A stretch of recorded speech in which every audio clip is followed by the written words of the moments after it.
Om Shanti, good morning. आज 17 जुलाई 2026 है। आज की मीठी मुरली से हम सभी मीठी मीठी 5 बातें सुनते हैं। पहली बात बाबा बोलते हैं, मीठे बच्चे, यह भारत भूमि निराकार बाप की जन्मभूमि है। यह भारत भूमि निराकार बाप की जन्मभूमि है। यहाँ ही बाप आते तुम्हें राजयोग सिखला करके रजाई देने। यहाँ ही बाप आते तुम्हें राजयोग सिखला के रजाई देना, तुम्हारी सेवा करने। भगवान हम सभी की सेवा करने आते। कई बार बाबा कहते हैं हम तुम्हारे क्या है, नौकर है, मैंने सेवा करने आए हैं तुम्हारे। जैसे विद्यापति को सेवा करने के लिए उगना आए थे, यानी शिव भोले बाप आए थे, वैसे कहते हैं। दूसरी बात प्रश्न है, शिव बाबा अपने हर एक बच्चे से कौन से प्रतिज्ञा कराते हैं? उत्तर है, मीठे बच्चे, प्रतिज्ञा करो कि बाबा हम कोई भी विकर्म नहीं करेंगे। प्रतिज्ञा करो कि बाबा हम कोई भी विकर्म नहीं करेंगे।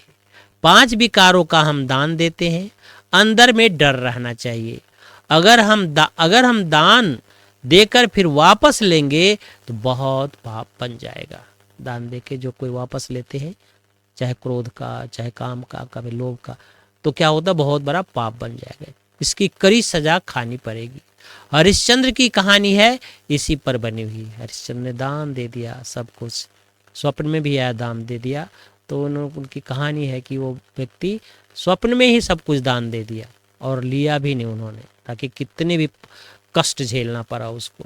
तीसरी बात है, कर्मातीत अवस्था को प्राप्त करने के लिए इन कर्मेंद्रियों से कोई भी भूल नहीं करनी है।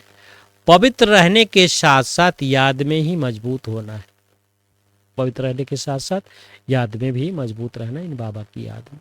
सदा पुण्य आत्मा बनने के लिए तन मन धन से बाप पर बलिहार जाना है। एक बार बलिहार जाने से 21 जन्मों के लिए पुण्य आत्मा बन जाएंगे। वरदान है चौथी बात, सहज योग को नेचर और नेचुरल बनाने वाले हर सब्जेक्ट में परफेक्ट भवा। जैसे बाप के बच्चे हो उसमें कोई परसेंटेज नहीं है, ऐसे निरंतर सहज योगी व योगी बनने के स्टेज से अब परसेंटेज खत्म होनी चाहिए। नेचुरल और नेचर हो जानी चाहिए। योगी स्टेज नेचुरल होना चाहिए, नेचर में आ जाना चाहिए। जैसे कोई भी विशेष नेचर होती है, उसे नेचर के बस न चाहते भी चले आते। क्योंकि नेचर होता है, नेचर न चाहते भी उधर चली जाती है बुद्धि।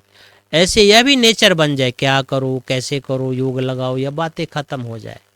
सदा दीदी दादी सदा योग में ही रहती थी, तो हर सब्जेक्ट में परफेक्ट बन जाएंगे। परफेक्ट और इफेक्ट और डिफेक्ट से परे। परफेक्ट जो होगा वो इफेक्ट और डिफेक्ट से परे होगा। जो 5वां स्लोगन है, सहन करना है तो खुशी से करो, मजबूरी से नहीं। सहन करना है तो खुशी से करो, मजबूरी से नहीं करना है। मजबूरी से करेंगे तो थोड़ा सा दुख होगा, और खुशी खुशी करेंगे तो क्या होगा, दुख नाम की कोई चीज ही नहीं होगी। ओम शांति। थैंक यू बाबा, शुक्रिया बाबा।